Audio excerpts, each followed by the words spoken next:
Hello बच्चों, जैसा कि मैंने आप सभी लोगों से बोला था कि नेक्स्ट टॉपिक हमारा क्या रहेगा, टर्म एंड ऑपरेटर। और साथ ही साथ आज हम डिस्कस करेंगे linear equation in two variable के बारे में। जी हाँ, तो पहले डिस्कस करेंगे बच्चों कि टर्म क्या होता है।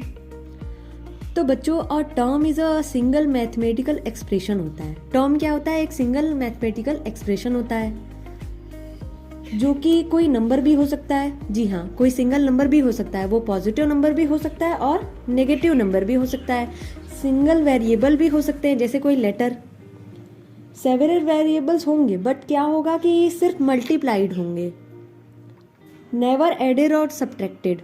ठीक है, जैसा कि मैंने चार्ट में दिखाया भी है, 5x + 9 = 24। ये जो हमारा लीनियर इक्वेशन वन वेरिएबल है, तो उसमें मैंने बताया भी है कि वेरिएबल क्या होते हैं, कांस्टेंट क्या होते हैं, ऑपरेटर क्या होता है और टर्म क्या होता है। तो बच्चों, मैंने सभी के बारे में बता दिया है, टर्म क्या होते हैं ये भी। अब हम डिस्कस करेंगे ऑपरेटर। तो ऑपरेटर क्या होता है बच्चों? किसी भी एक्सप्रेशन में जब हम कोई भी ऑपरेशन अप्लाई करते हैं, किसी भी एक्सप्रेशन में यानी लीनियर इक्वेशन में जब हम कोई ऑपरेशन अप्लाई करते हैं, तो वो ऑपरेशन क्या होता है? वो एक ऑपरेटर होता है ना, एक सिंबल। जी हाँ, any symbol that indicates an operation to be performed. ऊपर आप लोग इक्वेशन में देख रहे हैं 5x + 9 = 24। तो कौन सा ऑपरेशन लगाया है? एडिशन, है ना। तो वो हमारा क्या है? ऑपरेटर है ना। अब हम लोग डिस्कस करेंगे बच्चों की linear equation in two variable होते क्या है एक्चुअली। तो बच्चों, linear equation in one variable मैंने आप लोगों को बताया था कि उसमें सिर्फ वेरिएबल होते हैं, वन वेरिएबल होते हैं। और मैंने आप लोगों को वेरिएबल, कांस्टेंट, कोफिशिएंट ये सभी के बारे में बता दिया है। अब आप लोगों को टर्म और ऑपरेटर के बारे में भी पता हो गया। तो बच्चों, linear equation in two variable होते क्या एक्चुअली, है ना। तो ये कैसे इक्वेशन होते हैं, कौन से फॉर्म में होते हैं? ax + by = c। और इसका एक और फॉर्म में भी होता है, यानी एक और तरीके से भी इसको हम लोग राइट करते हैं। कौन से फॉर्म में? ax + by + c = 0, है ना। दोनों है एक ही बच्चों, आप एग्जाम्पल से ज्यादा बेटर समझ पाओगे, है ना। तो an equation is said to be linear equation in two variable if it is written in the form of ax + by = c। जी हाँ, तो ax + by = c में हमारे कांस्टेंट क्या है, वेरिएबल क्या है और कोफिशिएंट क्या होते हैं, है ना। टर्म और ऑपरेटर भी आप लोगों को पता है। तो a और b, c ये तीनों क्या है? हमारे कांस्टेंट हैं। जैसे मैंने एक एग्जांपल भी लिया है, 2x + 3y = 9, जिसमें 2, 3 एंड 9 क्या है? कांस्टेंट है हमारा, और x और y हमारे क्या है? टू वेरिएबल है ना बच्चों। अब देखो, कोफिशिएंट की बात करें तो कोफिशिएंट क्या होता है? जैसे मैंने ax है ना, ये जो मैंने इक्वेशन लिया है ax + by = c, तो उसमें ax आप लोगों को दिख रहा है, ये एक टर्म है। तो a is the coefficient of x। a क्या है? x का कोफिशिएंट है, और b is the coefficient of y। Previous video में आप लोगों को बताया गया है कि कोफिशिएंट क्या होता है, ठीक है, इसलिए मैं यहाँ पे एक्सप्लेन नहीं कर रही हूँ बच्चों। Some linear equation in two variable. तो देखो बच्चों, जब सिर्फ एक इक्वेशन दिया रहेगा तो आप लोग कैसे सॉल्व करोगे? जैसा कि मैंने यहाँ पे कई सारे इक्वेशन दिए हैं अलग अलग।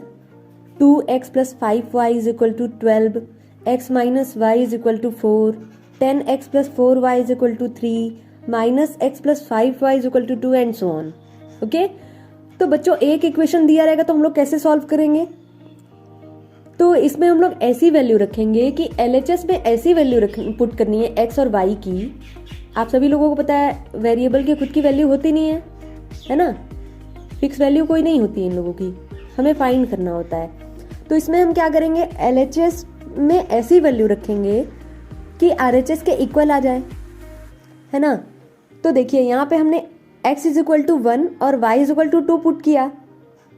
तो हम जब सॉल्व करने लगे तो देखिए, मैंने यहाँ पे फिर से इक्वेशन लिख दिया है ताकि आप लोगों को प्रॉब्लम ना हो। 2x + 5y = 12।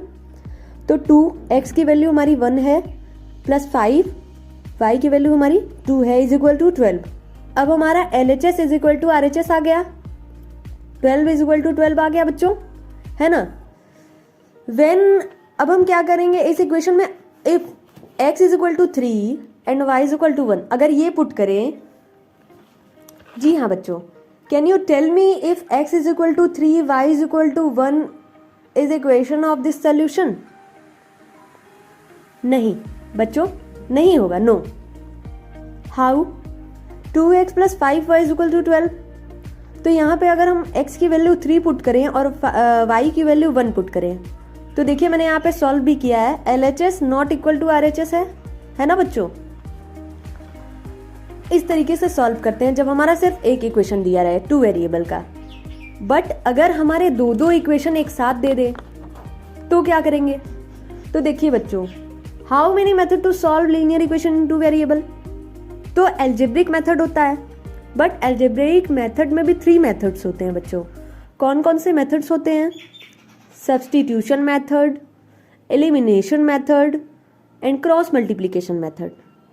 तो बच्चों सब्स्टिट्यूशन मेथड, एलिमिनेशन मेथड और क्रॉस मल्टीप्लिकेशन मेथड क्या होते हैं मैं आपको बताऊंगी।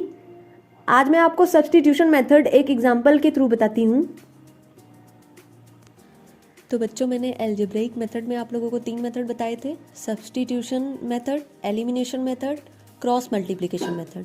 ठीक है बच्चों, तो आज मैं एक इक्वेशन दे रही हूँ, तो उसके ज़रिए मैं आप लोगों को सब्स्टिट्यूशन मेथड के बारे में बताऊँगी। ओके, तो इक्वेशन है हमारा 7x minus 15y is equal to 2, ये इक्वेशन फर्स्ट है बच्चों, और x plus 2y is equal to 3, ये इक्वेशन सेकेंड है।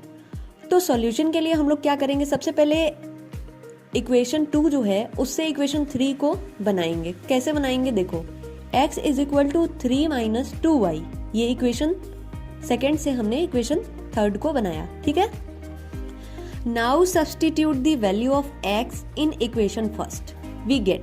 अब देखिए इसी वाली वैल्यू को, यानी इक्वेशन 3 की वैल्यू को हम लोग इक्वेशन फर्स्ट में सब्स्टिट्यूट करेंगे। तो इक्वेशन फर्स्ट हमारा क्या है, 7x minus 15y is equal to 2। तो x की वैल्यू यहाँ पे 3 माइनस 2y हमने पुट कर दी। तो देखिए हम सॉल्व करते हुए मेरी y की वैल्यू कितनी आई, 19/29 आई है। अगर सॉल्यूशन में कोई प्रॉब्लम होगी तो आप लोग बताइएगा, मैं और भी अच्छे से सॉल्व करके बताऊंगी। ठीक है, नाउ सब्स्टिट्यूट। अब हमारा y की वैल्यू तो आ गई बच्चों, बट x की वैल्यू भी तो फाइंड करनी है। तो हम लोग y की वैल्यू को क्या करेंगे, इक्वेशन 3 में सब्स्टिट्यूट कर देंगे। Now substitute the value of y in equation third, we get. तो x की वैल्यू 3 माइनस 2y है, इक्वेशन थर्ड की बात हम कर रहे हैं। अब वहां पे x is equal to 3 minus 2 और y की वैल्यू क्या आई हमारी 19/29, उसको हमने सब्स्टिट्यूट कर दिया। अब x की वैल्यू हमने क्या फाइंड की बच्चों, 49/29। ये हमारा सब्स्टिट्यूशन मेथड था। Therefore the solution is x is equal to 49/29, y is equal to 19/29। अगर सोल्यूशन करने में कोई प्रॉब्लम होगी तो मुझे बताइएगा, और इसी तरीके का और भी एग्जाम्पल करिएगा, और नहीं मिल पाएगा अगर एग्जाम्पल तो मुझे बताइएगा, मैं भी और भी एग्जाम्पल दूंगी। ठीक है, थैंक यू बच्चों।